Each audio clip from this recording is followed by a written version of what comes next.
আসসালামু আলাইকুম। চুলায় কড়াই বসাই দিয়েছি, তেল দিয়েছি। তেলটা গরম হলে পেঁয়াজ কুচি দিয়ে দিব।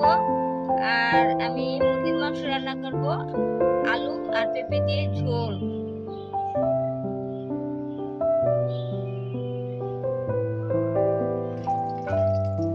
এখন পেঁয়াজ কুচি দিয়ে দিলাম।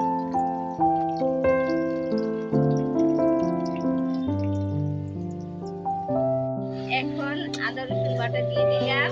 ভালো করে ভেজে নিতে হবে। ভালো করে না ভেজে নিলে তাহলে গন্ধ হবে।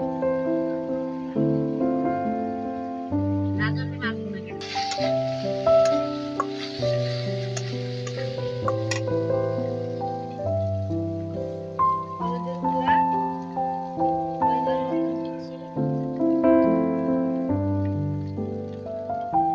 মরিচের গুঁড়া, ঝালটা নিজের পছন্দ অনুযায়ী নিতে হবে।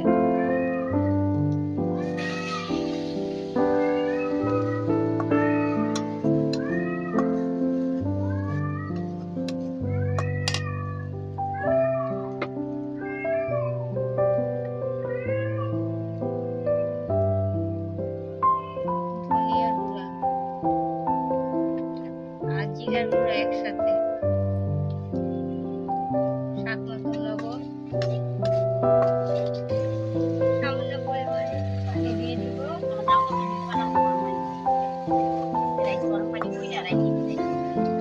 এখন মাংসটা দিয়ে দিচ্ছি। মশলাটা কষানো হয়ে গেছে।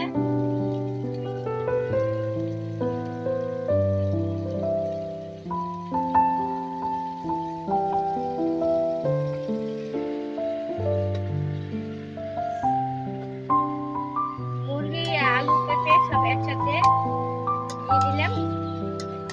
একসাথে সব কিছু কষাই নিব।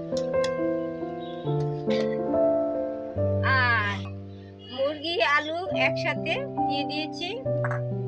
ভালো করে কষাই নিব। কষানো হয়ে গেছে। এখন গরম পানি দিয়ে দিচ্ছি।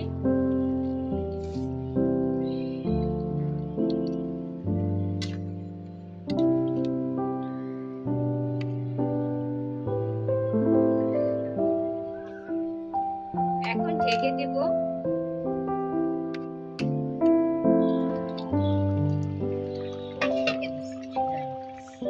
গরম মশলা পাতি দিয়ে দিলাম।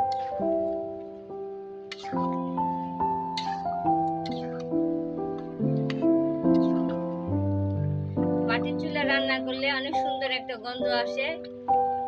তরকারির কালারগুলো অনেক সুন্দর হয়।